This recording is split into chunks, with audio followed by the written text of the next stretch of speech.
Bonjour, je suis Emmanuel Levenbruck, candidat de la 4e circonscription des Yvelines pour 577 pour la France. Alors au chapitre « Revitaliser la politique », nous allons voir comment restaurer les institutions. Alors une constitution, c'est un esprit, des institutions et une pratique.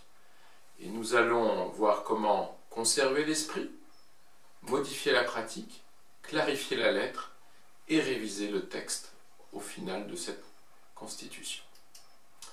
Alors en conserver l'esprit, c'est assurer une nécessaire stabilité de l'exécutif en trouvant un équilibre entre d'un côté l'efficacité gouvernementale et d'un autre côté la démocratie parlementaire.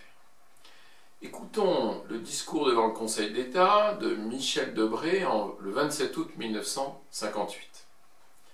Une collaboration des pouvoirs, un chef de l'État et un Parlement séparés, encadrant un gouvernement issu du premier et responsable devant le second. Entre eux, un partage des attributions donnant à chacun une semblable importance dans la marche de l'État et assurant les moyens de résoudre les conflits qui sont dans tout système démocratique la rançon de la liberté, nous dit-il. Alors en modifier la pratique, nous voyons deux dérives.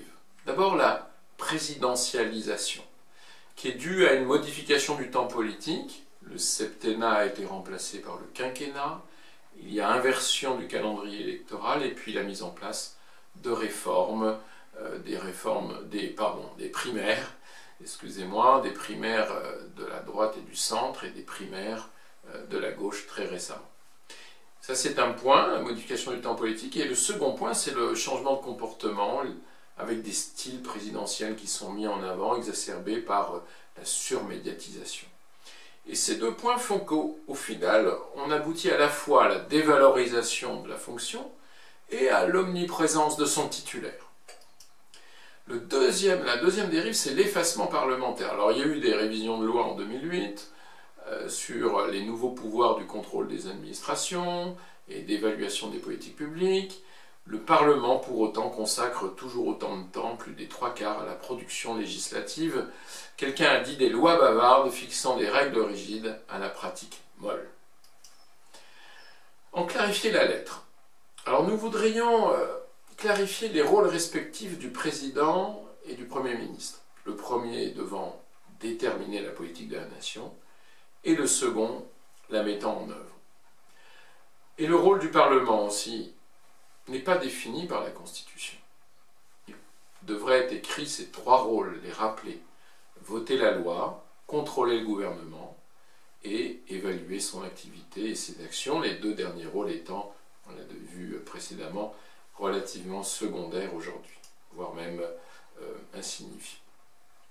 Un troisième point dans la clarification de la lettre, c'est auprès de la procédure législative. Les textes qui arrivent en Assemblée nationale sont mal préparés, sont faits à la va-vite dans les ministères, et donc il y a une nécessité d'être plus précis en regardant le droit constitutionnel aussi, puisqu'on voit un certain nombre de lois qui aboutissent au Conseil constitutionnel et qui sont jugées anticonstitutionnelles.